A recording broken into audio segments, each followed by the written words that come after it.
जी बच्चों, अब हम करने वाले हैं 15.5।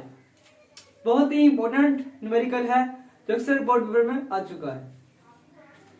A power station generates 500 megawatt of electrical power which is fed to transmission line.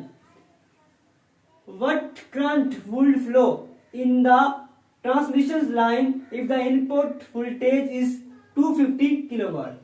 एक पावर स्टेशन 500 मेगावाट की इलेक्ट्रिकल पावर पैदा करता है जो कि ट्रांसमिशन लाइन को मुहैया की जाती है। ट्रांसमिशन में बहने वाला करंट मालूम करें। हमने करंट मालूम करना है। अगर इनपुट वोल्टेज कितना है 250 किलो वाट हो तो आप लोगों के पास बच्चों जो डाटा है पावर है 500 मेगावाट। अब एक जो मेगा होता है वो 10 की पावर 6 के बराबर होता है। अब 250 किलोवाट आपके पास वोल्टेज है।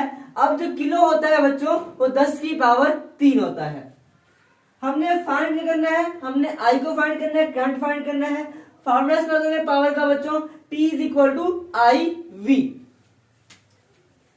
जी बच्चों, अब यहाँ पे हमने इस फार्मूला को इस्तेमाल करना है। इस्तेमाल करते हुए इसको सॉल्व करना है।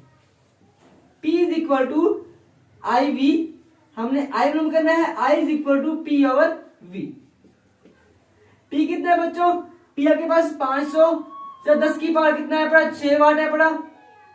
और आपके पास बच्चों जो के वोल्टेज है वो कितना है? 250 से 10 की पावर 3 वोल्ट। जी बच्चों, 250 टू द 500, ठीक है। और ऊपर जाएगा तो 2 द 10 की पावर 6 माइनस 3 वाट। अब यहां पे सबके पास आ जाएगा बच्चों वो 2 द 10 की पावर 3 एम्पेयर।